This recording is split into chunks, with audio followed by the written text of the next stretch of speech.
Newsfirst Newsline with Faraz Shaukat Ali.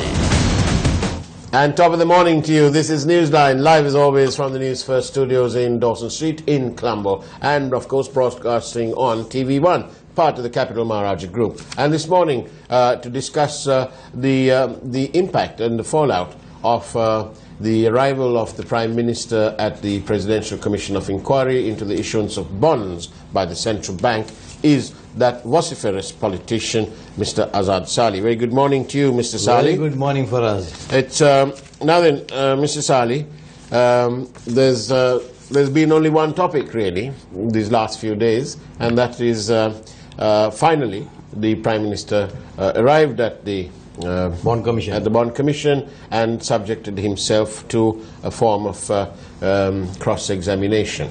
And of course the evidence there was led by the Attorney General himself. And the people who have been prosecuting his juniors, Mr. Dapada Dilivera and Yasanta Gotagora, of course didn't actually cross-examine him, but Mr. Jayasuri did. Now then, what is your take on all this? Actually speaking, first and foremost, we must congratulate the Prime Minister for having initiated this and telling the Commission that he was ready to come before the Commission and to give them whatever information that he knows. And that was also confirmed. But the Commission said that they were closing up and they did not have time, and that they will give the Prime Minister 28 questions which he should answer by an affidavit, which was done. Later they asked for an extension of the Commission by 6 weeks to write a report. What I know. And that is what the President gave. During that period they again decided to summon the Prime Minister, which the Commission did. It was not the Attorney General's department or the prosecuting Attorney General officials. Yes, well, the commissioners are the Commission very clearly made that statement yesterday when the Prime Minister went, that this Commission summoned, the Commission summoned you and nobody else. And the Prime Minister went, and the Attorney General himself was present in cross-examining the Prime Minister. And today that has been the biggest talk. That everybody, the SLP, the former President, all these people praising the Prime Minister for having been there before the Commission. But Mr. Salley, first of all we must acknowledge that yes, the Prime Minister did turn up there, and that is of course that's a good thing in terms of transparency and accountability and so on. But we mustn't let the salad overcome the meat, right? And in this case, I'd like to point out that whilst it is absolutely spot on that it's a good message, and as the Prime Minister says, and as he told the press as he came out, he said that this is the kind of thing that he'd like to see inculcated into the system. Very good, excellent. But what we mustn't forget is that this Prime Minister, as Mr. Wickremesinghe, this is not the first commission that he has been before. We mustn't forget that all very important thing that happened in the past, and that is that Mr. Wickremesinghe also has the experience of going before another commission. And that was the Batalanda Commission. So nothing new for our Prime Minister. Of course, this time round, it just happens that he is a serving minister in the government of Sri Lanka. Subject minister. Indeed. And so it was only natural. It was a natural flow of things, and there's nothing very special about that. And there's no good. Some people say, Azad, they say that, well, look, this wouldn't have happened in the previous government. But that's a little bit laughable. Because what is the standard? Is that the bar? Is that the level that we want to jump over and overcome? We mustn't forget, Azad, that it is because of various issues that the previous government had on the impact on the judiciary, on the independent commissions and so on, and the growing authoritarianism. It is because of that that the people of Sri Lanka obviously grew fed up with this whole thing, and this mantra, this mantra, we won the war. Every blessed thing was we won the war, right? So it is because of that these people were elected. Exactly. Right? They got elected. And we also, again, we must bear in mind that thanks to various issues, and perhaps the bond was the greatest such issue, that the United National Party were unable to get a majority of its own in Parliament. We mustn't forget that's a very important point, that after several years in opposition, and despite the excesses of the previous government, they were unable to translate that into real terms, into a real political gain. Right? And now they're here, and they're trying to portray this arrival as the greatest thing since sliced bread. Well, I do beg your pardon. You know, this Prime Minister, like I say again, and again we'll say it, is nothing new. He has been before another commission as well.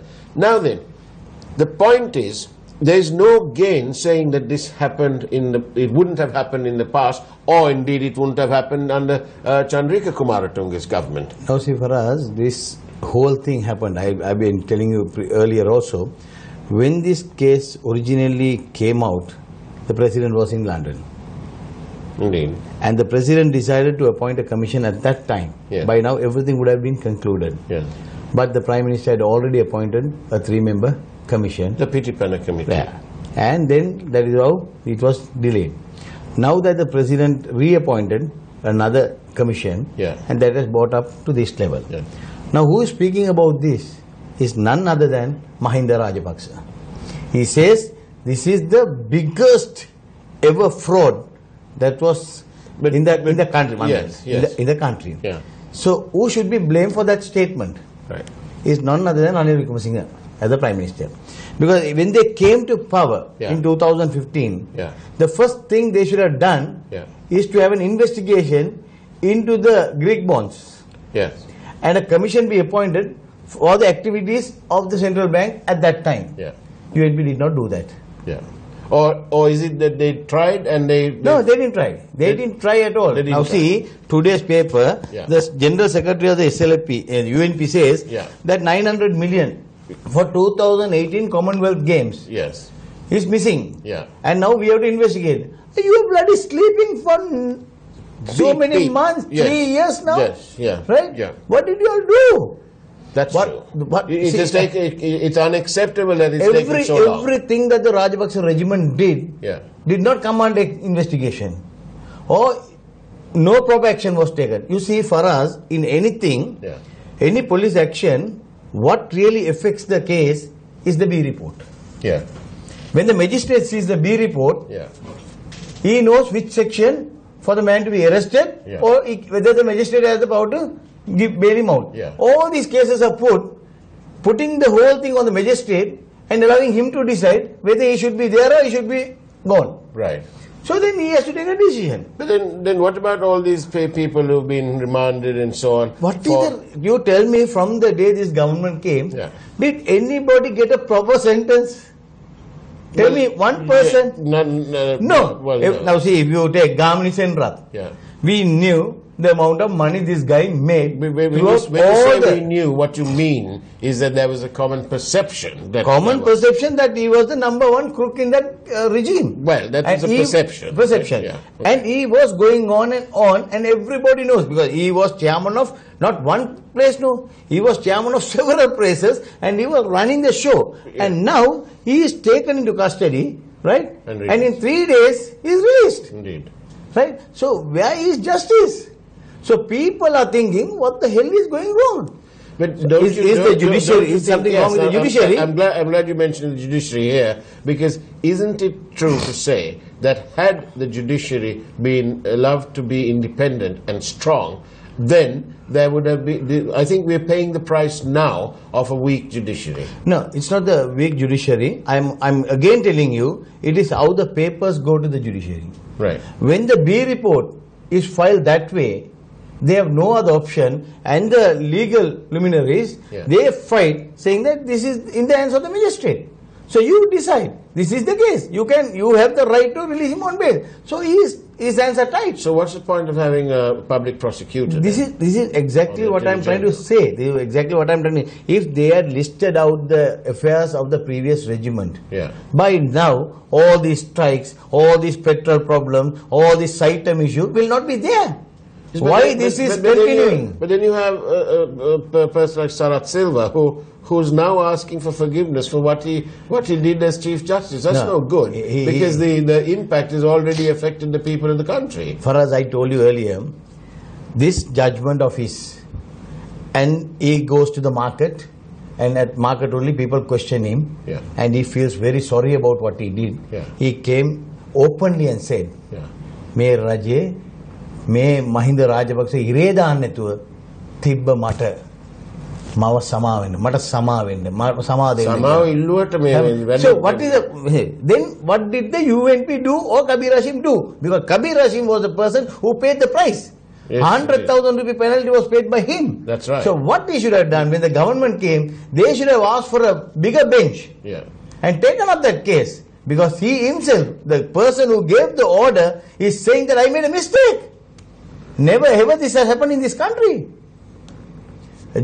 Supreme Court Chief Justice of this country coming and saying that I made a mistake but by not arresting a person, right? Yes. I sent him out, and I should be blamed for it, and I ask forgiveness from the entire nation. So this case is a very clear-cut case that he himself is giving an affidavit to us that he had made a mistake. By this time, what the UNP should have done is gone for a bigger bench and got the CJ made responsible and the case to be taken up. So did this same Azath Salley have a role to play in the the Saudi-funded village, of the course. 500 homes in Akaraipattu? See, all this damage, that's what several meetings were held with the president. At the last meeting I said, let it be Azath Salley, let it be Mahinda Rajapaksa, let it be Champi Ranawaka. Whoever who did this disaster will suffer before they die. But because see the houses. It's absolutely criminal. Criminal. Because $15 million, no loan, nothing, a straightforward gift to the affected people, tsunami affected people. Not anybody else. Not for any tsunami affected people. And for us, for your information, that is not 500 houses. Right. 1,000 houses. Oh, is it? Right. I believe it is 500 plus. They built the 500. And you know what is there? None of you all have visited. None of you all have seen that place. Why don't you take a full shot of the whole thing? Let me tell you. You have a girls' school. That's right. You have a boys' school. You have a market. You have a bus stand. You have an hospital. Community hall. Then you have a prayer room, mosque there. You have everything that you need for a township. Everything is there. So you don't need to go anywhere, from the supermarket to market to bus stand, everything there. So that was a crime that the former CJ, Champika and Mahinda Rajapaksa planned it out against the Muslims, and they deprived the tsunami affected people. I will not say Muslim, it is the tsunami affected people. But now his judgment was what? That you must divide this according to the ratio of the land. Right? So ratio of the land means you give 70% to the Sinhalese who are not even living there. Right? Then you give 14% to the Tamils and you give 10% to the Muslims. But today, Excellency was able to speak to the Attorney General Department. See, and now they have come to a conclusion: 303 Muslims, and the balance 197 to be distributed among the Sinhala and Tamil. But I want to point out this, Azad, that the country that gave the money to do all this, the government of Saudi Arabia, did not specify anything other than that the beneficiaries of these houses should be persons affected by the tsunami. They did not make any mention of any community, or it was not on any race lines or religious lines. Nothing. It's very clear. It's for tsunami victims. That's all. Right? Now, so once you give that, they were to give another 500 houses. Now then, we had several messages. Thank you very much for sending the messages in. But just ahead of a break, I'd like to read one out. It says, recent resignations and the PM going before the Presidential Commission is portrayed as heralding a new political culture. What is required are not cosmetic moves like this, but specific action taking responsibility and accountability. On that note, we'll go for a short break. When we come back, we'll discuss that. Don't go away. After all, this is Newsline. News First, Newsline with Faraz Shaukat. And welcome back to Newsline, where we're joined this morning by Mr. Azath Salley. And Azath, now back to basically the talk of the town. But before that, I'd like to say that do watch the news later today and certainly tomorrow, where we're going to be bringing you news of a new move by this government, which is a change in the law. And that change will impact directly on various people, and that whole power of this new act will be vested in a certain minister, and it appears that that minister will have all-encompassing, all-sweeping powers over this very important matter. And this act appears to be designed to benefit those closest to the powers that be. And we'll bring you full details of that as the day rolls by, and certainly tomorrow morning do join us on Newsline, where we'll be discussing this important event. And stay tuned to Newsline, because we do ask all the questions that you really want asked. Now then, Azad, the issue of Arjuna Mahendran, because with anything, we must start at the beginning. That's the best place to start. Now, from what transpired from the Prime Minister's affidavit and his answers and so on, it appears that the Prime Minister, no, it doesn't appear, it is a fact now known that the Prime Minister agreed that before 2015, prior to the appointment of Arjuna Mahendran as the Governor of the Central Bank, the Prime Minister was aware that his son-in-law, Arjuna Aloysius, was a director and shareholder of Perpetual Treasuries Limited, so much so that the Prime Minister admits that he asked Mr. Mahendran to ensure that his son-in-law divests himself and isn't involved in that company, and so on. Now then, if it was some other person making this decision, other than Ranil Wickremesinghe, we may be able to accept that, okay, he did it, what he did, in good faith. You know, I'll appoint you, but in the meantime, can you also make sure that there's no conflict? Thank you, and off he goes. However, Mr. Wickremesinghe is a lawyer, and he should act with cold neutrality, without reference to his friendship and long-standing association with the Mahendran family. All right? So, in that case, what he ought to have done, ahead of the appointment, was when he came and said, look, my son-in-law is not there anymore on the board, and he's divested his shares, he should have asked for the documentation. Because had he done that, as a lawyer acting with cold neutrality, had he done that, Azad, he would have found out that yes, this boy is not on the board of that company. But he would have also found out that the shares were divested to another company and another company and another company, where the ultimate ownership of this company, of Perpetual Treasuries, the entire ownership of it, was vested in yet another perpetual company where Arjuna Aloysius was a significant shareholder along with his dad.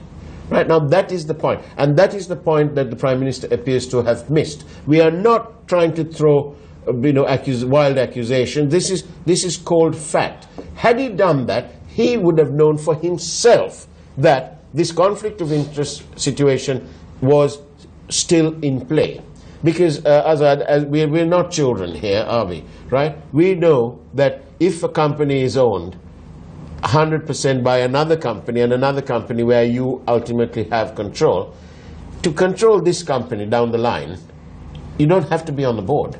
Exactly. The Companies Act 2007 has provision for something called shadow directors. Right? Now, for example, at Sri Lankan Airlines, it's all owned by the government. The Treasury Secretary is in effect the shadow director. He's a shareholder, but he may not necessarily be on the board of Sri Lankan Airlines. But he is the majority shareholder. He can do as he wants through an EGM. So the Companies Act recognizes this thing about shadow directors and so on. There are responsibilities. You may not be on the board, but you are responsible. So these are the loopholes that are there for all the businessmen and all the politicians. Now you take, for instance, how many businessmen are in Parliament and holding cabinet position? Indeed. Right. What are they doing? Either they have transferred the company to the wife, or they have transferred it to the son. Or to a trust. Right? Not a trust. They are nobody going to give it. There are some ministers who have trust. I don't know what trust, what sort of a trust, family trust might be. Other than that, you're nearly there. Yeah, that's what. It's a family trust. So now what happens? A trust controlled by the same business continues, and the same influence by the minister is used, and all the contracts in the state is taken by him. But then some people come before the cabinet, and then later when they are asked about it by the media, they say, oh, what company? I didn't know that company belongs to my son. Yeah, it's very simple. Really? Yeah. So what is the problem? We don't have a national policy. We don't have a policy. Now see, this well, bond we have scam, it in place, the National Procurement Commission. If you take Mahinda Rajapaksa's, the damage that was caused to Sri Lanka, the money that was lost, all that, nobody is bothered because we didn't have a policy. After that, it has been changed to a different way of taking money out. Yeah. Right? That was a new system by the UNP. Talking about policy, very important point. The Prime Minister, when he came to the Commission, he said that there was no policy for state banks and state institutions to bid low at the auction. Yes. Right. Excellent. But that is completely contradictory to what Ravi Karunaka, his Minister of Finance, did during that period. He summoned the state institutions, the state banks, and at a meeting told them to bid low because he wanted the interest rates to come down. Now the Prime Minister says that that was not a policy and that he doesn't know. By the way, he also said that he doesn't know about that meeting. All right, that's fine. Mr. Bhaskar Lingam is supposed to have been on that at one of those meetings. We don't know. Right, but that's what somebody claimed at the Commission. Yeah. However, in that case, since there was no policy, and we're talking about policy, what about Azath Salley? What about when the Prime Minister asked his mate, the Governor, Mahendran, to change the system of awarding bonds, right? Was there a policy there? No, that's it. Was there a policy paper there? Did they do a study? Did they get the approval of the Monetary Board of Sri Lanka? According to the law, they're talking law. Let's talk law then. What about that? That is what I am trying to say. So each person comes to power, they have their own policy. Not a policy in general for the country, but policy of their own. For their friends and family. That will be beneficial to the country. They think it is beneficial, and that is what they are saying today. Because that system we changed only for benefit of the country. But no, what happened? Ultimately what happened? We are nowhere. Both governments have done the same. So who is going to inquire? Is another issue. Now you see, on this telephone thing, for us, before the Rajapaksa regiment ended up, I did a press conference. I like the way you called it, the regiment, as opposed to the regime. Yeah, regime, right? Yeah. This regiment, this telephone tapping system was brought into the country. And I gave information. If you can go through my previous records, you can come out with it for today's news, where I said this equipment has been brought down. They are tapping everybody's phones, and if you use another phone other than your phone, that voice recognition gives you that so and so is calling on this number. Right, but now I have to tell you this: we mustn't confuse this. There is no confusion here. my thing is now they are coming on a privilege issue in Parliament. No. But first of all, we must make it very clear, and so did the commissioners. The information that came out at the Commission of Inquiry, the Bond Commission, there was no phone tapping. It was an examination of the records given to them by the telephone service providers. There was no tapping going on, right? There are two different matters. Telephone company, how can they can give you details, right? How can they give you of all your discussions? No. Excuse me, Azad. You must. Again, I'm trying to tell you this. You mustn't mix up the two things. There were some recordings that was nothing to do with tapping. That was from the in-house system in play at Perpetual Treasury. Investigation come and prove it. That's everything. What I'm trying to say, but there was no tapping in this case. What I'm trying to say, my point is not this. I'm not talking about this. Right. I'm talking about equipment. Today it can affect you and me also, right? That's what true. I'm trying to say, this equipment was bought, and when I said it at the press conference, they denied it. But this is in full force. But what do you have to say about these telephone conversations? Mr. Sujiva Senasinghe says that he made all these calls because he was writing a book, and he got small guy is trying to do a research on how this bond scam happened and how... Not the scam, he said that he was doing a research onto how bonds were issued and then he had been he wrote a book. And he has very clearly said that no financial fraud was there, no. That is the book says, no. Right. So that is what he had You've read this book? During that period, little that I read in the newspaper, during that period where he was sitting in the committee, he had called him 62 times to do the book. Indeed. You understand? So people know that, no? So right. So he felt it. He felt that was a time that he can But then that's unethical too. If you're sitting on the committee and then you're using that information to write a book written by you and not for it's not a national thing. For us now, that's a conflict you're of on interest. program with me now. Yes. Okay? Yeah. Can you concentrate in writing a book while talking to me? Well, not really. So I don't know how he did it. Well, he probably had Warren Maxwell listening in and writing it all down. Exactly. So this is how the book was written. I see. But again, I must tell you, Azath Salley, don't be mixing up these two things. Tapping is something separate, and there was no tapping when it went on. And also, I want to ask you this. Why is Sujeeva Senasinghe angry with our network? Why? You all have done too much for him. I mean, all we've done is we showed young Mr. Chanaka in Parliament and what he said, and we also showed what Mr. Senasinghe said. Of course, so very fair reporting. how more balanced can you get? And we are balanced because I do acknowledge the fact that the serving Prime Minister came before judicial process, but I also say to you that this is not the first time for him because he also went to the Battalanda Commission. We mustn't forget that. See, I mean, Sujeeva Senasinghe should be very happy because the question that was raised and the answer was given, and people know both sides now. Both sides, it's balanced. So it's balanced reporting. I mean, I don't see anything wrong or anything that we have done to harm his image. Nothing has been happening. News first. What's our tagline? We report, you decide. That's it. That's all we've done. And for that, he's taking a dig at us. Well, there you go. I mean, you see, as long as you provide them everything during the election time, they're happy. And once you start criticizing them for their wrongdoings, if they're getting angry, is not going to solve the problem. I have been also a victim. At times, now some questions which you ask, totally I don't agree, and this is not what I expect from Faraz. But you are compelled to ask these questions, and I reply to you. I have nothing to hide. When you ask me, I will tell you openly whether... So I'm going to ask you openly now. Are you going to be contesting at the next parliamentary election? No, Colombo Municipal Council. You are going to be. Under which ticket? I have my own political party. Why should I go to anybody's ticket? You don't want Ranil? No, I have said UNP is out. UNP is totally out because a party that deprived my party and they promised me a national list seat. So are you doing this because you just want to get your own back, or are you doing it in the interest of the people of Colombo? Interest of the people to get the right candidate at the right place. And you are that right candidate, are you? This election is that. And are you that right candidate? 1 minute. This is not going to be a SLP UNP election. No. This is going to be Gamata Honda Putek election. Gamata Honda Putek. Are you the Honda Maputa then?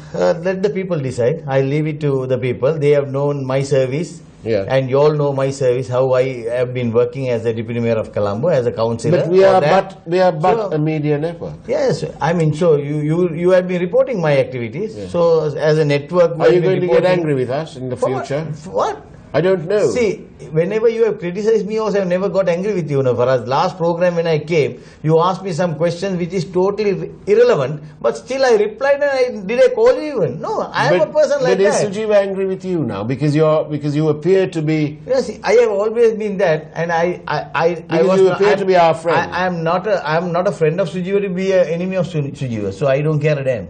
So is he angry with you? Has he called you? I don't know. No. He hasn't called you? I don't do these dealings. I have no dealings with. Are you writing a book?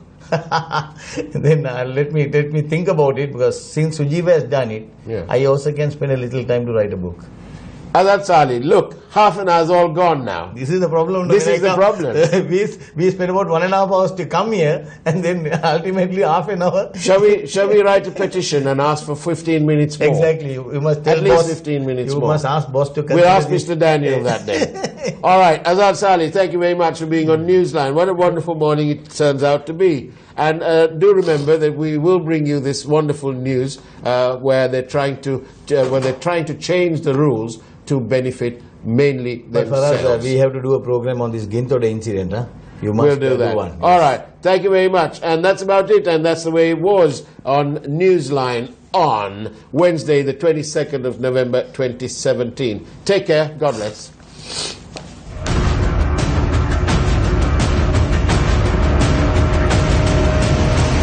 News First, Newsline with Faraz Shaukat Ali.